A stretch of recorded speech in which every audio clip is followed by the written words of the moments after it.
आज मैं ये 10th का जो है वो हिंदी का मतलब जो मैंने पढ़ाया था दोहा, उसका जो है 3-4 छंद ही बताया था। आज उसी में से मैं प्रश्न का कुछ उत्तर मैं आप लोग को बता देती हूँ। तो इसमें क्या है कि पहला प्रश्न है कि मीठी वाणी बोलने से औरों को सुख और अपने तन की शीतलता कैसे प्राप्त होती है। तो मीठी क्वेश्चन है, प्रश्न है कि मीठी वाणी बोलने से औरों को सुख और अपने तन को शीतलता कैसे प्राप्त होती है, शीतलता कैसे प्राप्त होती है। तो इसका उत्तर होगा कि मीठे वचन बोलने से सुनने वाले को प्रसन्नता होती है। जब हम अपने से मीठी बोली बोलते हैं तो जो हमारी वाणी को सुनता है तो उसको खुशी महसूस होता है, उसको प्रसन्नता मिलती है।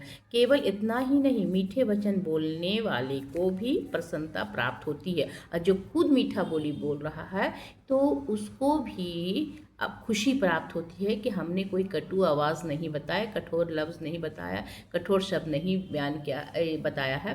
तो उसको भी खुशी होता है, क्योंकि वह अहंकार रहित मीठे वचन बोलता है। क्योंकि वो अहंकार, उस मीठे वचन में अहंकार की भावना नहीं होती है, उसमें प्यार की भावना होती है, उसमें प्रेम की भावना होती है।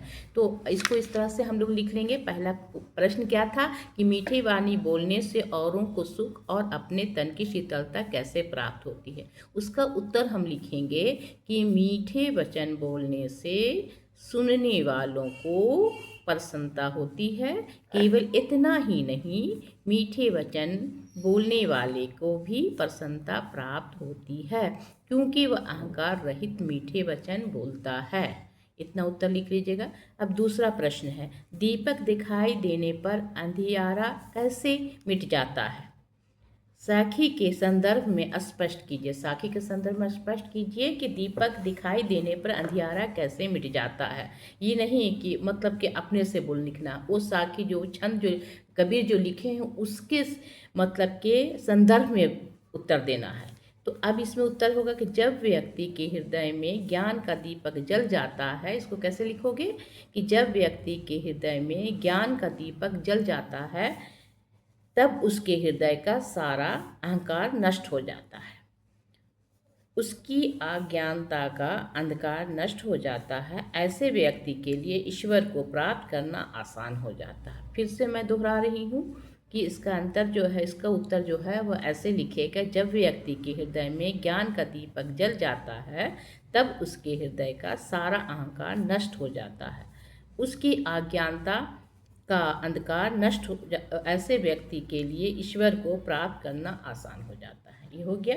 तीसरा प्रश्न है, ईश्वर कण कण में व्याप्त है पर हम उसे क्यों नहीं देख पाते। ईश्वर कण कण में व्याप्त है, उसे हम क्यों नहीं देख पाते। तो उसका उत्तर होगा कि ईश्वर कण कण में प्रत्येक जीवधारी के हृदय में निवास करते हैं। तो ईश्वर जो है कण कण में प्रत्येक जीवधारी के हृदय में निवास करते हैं, रहते हैं, परंतु व्यक्ति अपनी अज्ञानता के कारण आडंबर करता है, अज्ञानता के कारण आडंबर करता है। ईश्वर को मंदिर तीर्थ स्थानों पर खोजता है। ईश्वर को कहाँ ढूंढता है, मंदिर तीर्थ स्थान, इसलिए हम उसे देख नहीं पाते हैं।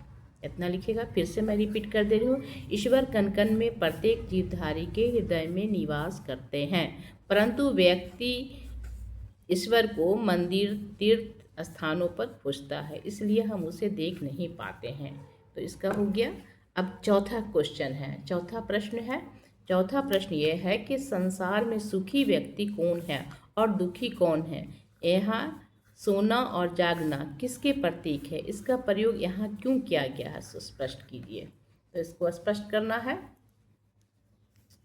अब इसका है कि संसारिकता में लिप्त व्यक्ति, इसका उत्तर होगा कि संसारिकता में लिप्त व्यक्ति इस संसार में सुखी है तथा ईश्वर को खोजने वाले व्यक्ति संसार के लोगों को संसारिकता में लिप्त देखकर दुखी होते हैं। यहाँ सोना प्रतीक है संसारिकता में लिप्त होने का तथा ईश्वर से दूर होने का, और जागना ईश्वर के प्रति आस्था रखने का प्रतीक है। इसका प्रयोग संसारिकता में लिप्त व्यक्तियों और ईश्वर में लिप्त व्यक्तियों के विषय में बताने के लिए किया गया है। ये तो हो गया।